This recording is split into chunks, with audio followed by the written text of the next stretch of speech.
Quinn was always a better student than I was, until he downloaded Pukachin's Playhouse. He was the kind of guy who would skip going out for drinks on a Friday night to review for a test on Monday. We had been roommates since freshman year, and I never saw him get sick or skip class even once. He took 18 credit hours and was double majoring, and at first I thought he was just a nerd without a social life, but when the other guys on the floor gave him shit for never hanging out, he replied, "I'm not paying $20,000 a year to get trashed and dick around." When he put it like that, I respected it. I started studying with him more, and we grew to be buds. We even signed up for classes together. Having him around made me work harder. He was always getting a few more points than me on exams and praise from the professors for his answers in class. It was friendly rivalry. He doesn't even bother to show up for class now. Hell, I haven't seen him out of bed in weeks. A lot of people don't come anymore. The lecture hall I'm sitting in during this world religious class we were taking together is only half full now. But 2 months ago, there was an ass in every seat. And then the app dropped. The first time I saw it was when I caught Quinn playing it in the middle of class. Sitting next to me with his notes open on the desk before him, I thought he was just reading as the teacher's assistant droned on. And then I noticed the phone in his lap. He was staring at it intently, tapping methodically on the screen. I'd never seen him distracted during class before, and I actually got worried. Maybe his dad was back in the hospital and his mom was sending him updates. But then I caught a glimpse of the screen. He wasn't texting. It was a game. The TA called on Quinn, and he didn't hear her at first.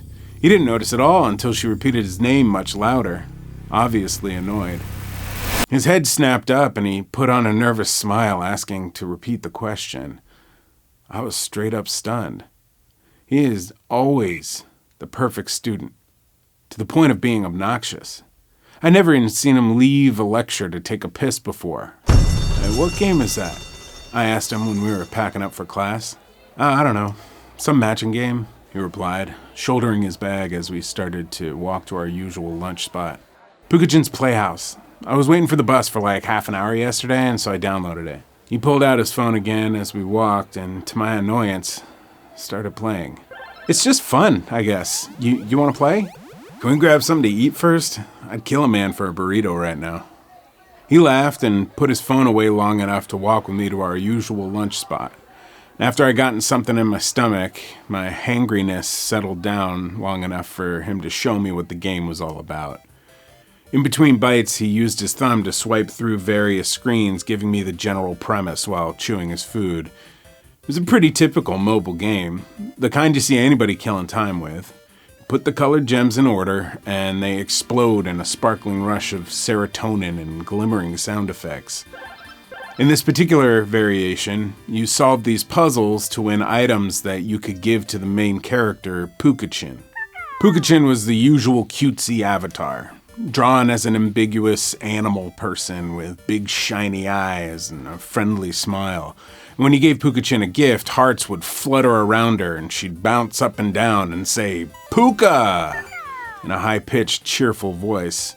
Quinn fed her a treat to show me, and he grinned stupidly when she made that noise. "I just think she's cute," he said, getting lost in another round while I ate beside him. I didn't say it to his face, but it was not my thing at all. I've never been a huge fan of taking care of a clump of pixels and programming. I played The Sims once when I was a kid, and I drowned the whole family out of boredom after an hour. Life is tedious enough without replicating it digitally. But Quinn was very into this game. He was playing it in his upper bunk later that night. I know because he'd turned the sound on, and I could hear the sound effects as he moved through round after round after round. There was a congratulatory fanfare and an annoyingly pleased "Puka!" He leaned down over the side of the bunk with a dopey grin. "Dude, check this out. Limited edition outfit I just won. Isn't it cute?" Pukachin was on the screen, twirling in a long lavender evening gown getup. I wondered how the artist was able to render it so well over her weird little lumpy body. Was she a dog girl, a fox girl? I couldn't tell. Her tail came out through the hole in the back of her dress and wagged furiously. "Cool. I'm gonna pass out. Can you put headphones on? I rolled over and pulled the covers up. That shrill puka still ringing in my ears. Sure thing, dude. I could hear the tapping of his fingers against the screen as I fell asleep. When I woke up, he was still tapping and his eyes were bloodshot. He asked me to buy him breakfast because he'd drained his small bank account refreshing his lives in the game. Soon this stupid game was everywhere. No matter where I went, I was hearing the familiar sound effects and that stupid chirping voice. On the campus shuttle, in the cafeteria, and even in the library. There's no escape from Pukachin, and I was so ready for the craze to die down. Quinn and a few others pressured me to download the game at one point, and it was on my phone for like half a day. Pukachin sent me incessant push notifications to come and play, but I think my crappy old phone couldn't handle the graphics, and the game would glitch out whenever I tried to give her gifts. The last glitch gave her too many eyes over her big, friendly grin, and I deleted it after that. It was constantly asking for money for more gameplay anyway, and I hate those kinds of scams. Now there are ads everywhere for the game, and it seems like everyone is playing. There's a girl down the row tapping her phone screen while the professor lectures, and I'd bet anything she's grinding to feed Pukachin. These seats are all empty because the game announced a limited edition drop at noon, some kind of new skin or an upgrade or something. Quinn, hidden in his top bunk with his back to me, had mumbled something this morning that only a dirty casual would miss it. I cracked off something about how rank he smelled so he would know, but he didn't reply. He just kept tapping. The lecturer changes a slide on the screen and there's a single word in large capital letters across the wall. Prayer. He speaks. Across almost every major religion on earth, there's an active devotion towards a deity that we generally call prayer. This act can be a highly ritualized act or spontaneous, but however it's performed, it all can be summed up as the focus of energy towards achieving a favorable outcome. This definition could describe all sorts of daily actions. You students focus your energy towards the favorable outcome of graduating, one would hope. This is not considered prayer. For an action to count as prayer, there is an element of transaction involved, yeah? You focus your energy to send your wishes to a supernatural presence with the hope that those wishes will be granted. In some religion, especially older forms of paganism, offerings factored into gaining the love of your god or goddess and having your wishes granted.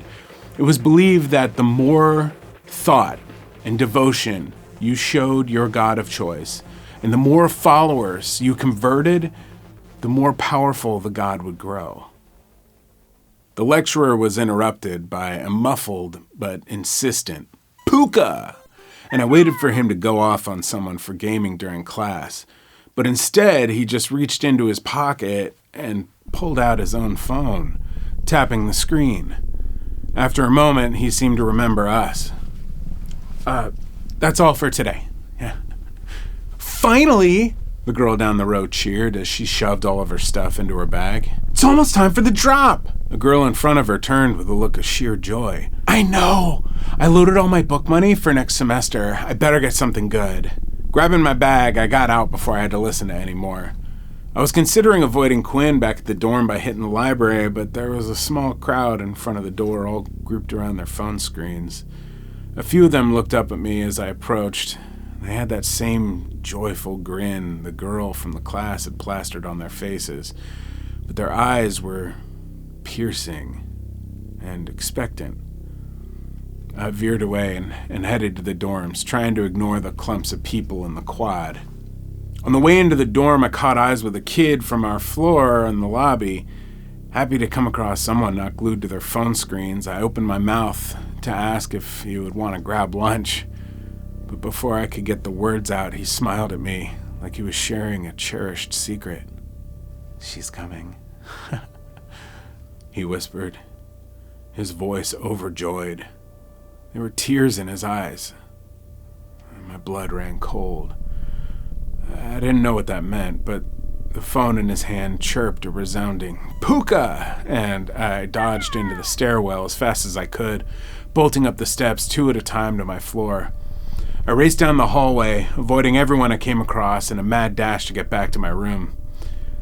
I can't be sure, but I swear they all had phones in their hands.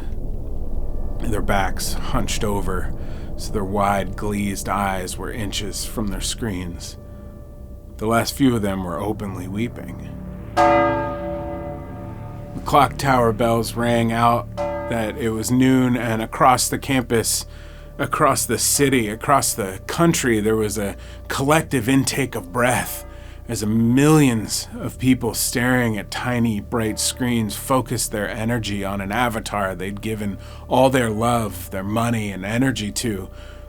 As the last bell rang, I stopped short just inside the doorway, greeted by a skeleton. It was Quinn, and the smell of him was overpowering now that he wasn't hidden under layers of blankets.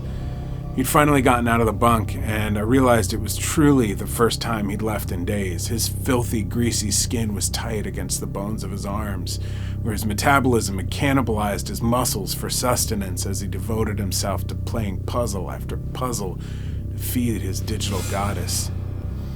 His fingertips were all open sores from repeatedly being bludgeoned one after another against the hard glass screen. I could see the bone of his index finger, and I fought the vomit that rose in my throat.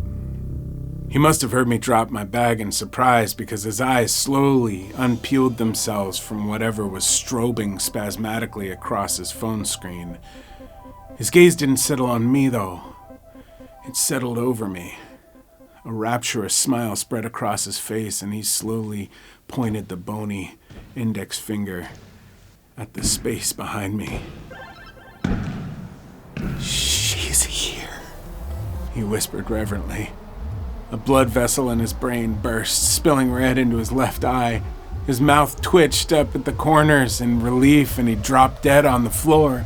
And before I could react, the hairs on the back of my neck raised as I felt something tremendous shift the air behind me. Puka! She sounded pleased.